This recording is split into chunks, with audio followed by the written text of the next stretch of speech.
इस वीडियो में हम आपको बताने वाले हैं एनसीईआरटी गणित क्लास 11 प्रश्नावली 1.6 का प्रश्न क्रमांक 1। काफ़ी दिनों से वीडियो नहीं आ रही थी, मैंने पूरा सोच ही लिया था कि अब वीडियो इस पे नहीं बनाना है, लेकिन आप लोगों ने इतना कमेंट किया कि मुझे मजबूरन बनाना पड़ा। तो आइए स्टार्ट करते हैं। तो प्रश्न क्रमांक 1 कहता है कि यदि x और y दो ऐसी समुच्चय हैं कि nx बराबर 17।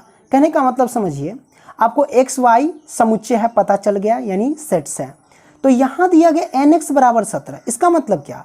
इसका मतलब ये है कि समुच्चय x में पदों की संख्या कितनी है। n का मतलब ये होता है, n जो दिया गया बाहर में, इसका मतलब ये हुआ कि समुच्चय x में यानी सेट्स x में पदों की संख्या। ठीक है, तो इसमें सेट x में जो दिया गया पदों की संख्या वो 17, सेट y में पदों की संख्या 23 है, तथा x यूनियन y में पदों की संख्या 38 है। तो n x इंटरसेक्शन y ज्ञात कीजिए, यानी x इंटरसेक्शन y में पदों की संख्या कितनी होगी, ये हमें ज्ञात करके बता देना है। तो बड़ा सिंपल है। सबसे पहले एक फॉर्मूला हम समझ लेते हैं। तो जैसा कि आपको पता चल गया होगा ये फॉर्मूला देख करके, हमने तो अभी तक नहीं बताया इस फॉर्मूला के बारे में, लेकिन हम आपको बता देते हैं। जैसा कि n जो है a यूनियन b, यानी a यूनियन b में पदों की संख्या, तो a यूनियन b में पदों की संख्या बराबर क्या होता है? वो होता है na प्लस के nb minus na intersection b। ये होता है फॉर्मूला। इसी फॉर्मूला की मदद से इसको हम सॉल्व करेंगे।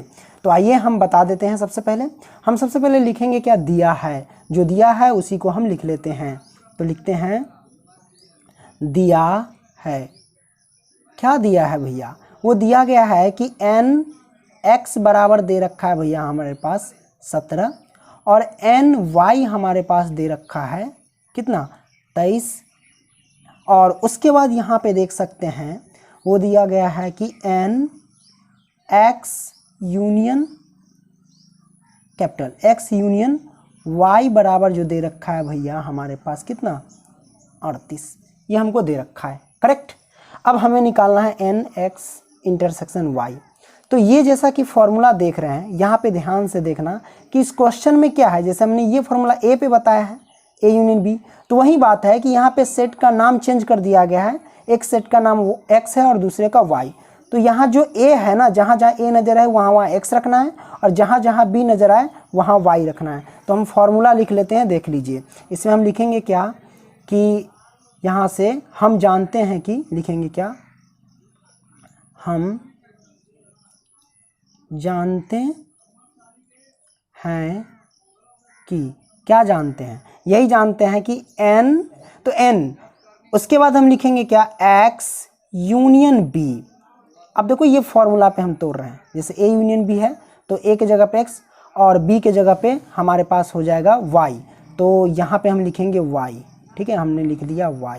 ठीक है, x यूनियन y बराबर, चलिए अब देखो n a है ना, तो हम लिखेंगे क्या, nx। क्या लिखेंगे? nx।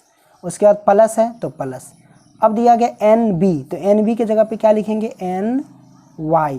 ठीक है, उसके बाद माइनस, तो हम लिखेंगे माइनस। उसके बाद n, फिर क्या है, a यूनियन b है, ओ a इंटरसेक्शन b है, तो हम लिखेंगे x इंटरसेक्शन y। लिखते हैं x इंटरसेक्शन y, हमने लिख लिया। अब क्या करेंगे, इसमें मान पुट करेंगे। चलिए मान पुट कर लेते हैं। तो यहाँ पे दिया गया है x यूनियन y, क्या दे रखा है हमको, तो हमें देख रहा है, देखिए n x यूनियन y जो दे रखा है 38, तो हम लिखेंगे 38, और बराबर n x क्या दे रखा है 17, तो हम लिखेंगे 17, प्लस में n y क्या दे रखा है, n y 23, तो हम लिखेंगे 23, और माइनस के, ये तो हमें निकालना ही है ना, यही ज्ञात करना है। तो ये हमारे पास नहीं दे रखा है, तो ज्यों का त्यों रह जाएगा। अब यहाँ से हम क्या करते हैं भैया, देख लो क्या करेंगे, इसको उधर जाने देंगे और इसको इधर ले आते हैं। तो माइनस का ये आएगा तो इधर आएगा प्लस हो जाएगा, n x इंटरसेक्शन y बराबर 17 और 23 को जोड़ लो, तो 3 और 7 कितना होगा, 10 के 0, यहाँ से ले 2 3 1 4, 40 हो जाएगा। आई प्लस का 38 है, पक्षांतर करेंगे तो माइनस का 38 हो जाएगा। तो n x इंटरसेक्शन y बराबर हमारे पास क्या हो जाएगा, और 40 में से 38 गया तो 2, तो ये हमारे पास क्या हो गया, आंसर आ गया, करेक्ट। तो हमने प्रश्नावली 1.6 के प्रश्न क्रमांक 1 को सॉल्व कर लिया। इससे पीछे जितने भी सारे क्वेश्चन हैं आप लोग प्लेलिस्ट में जाकर के चेक कर सकते हैं, या आई बटन वगैरह में चेक कर सकते हैं। धन्यवाद।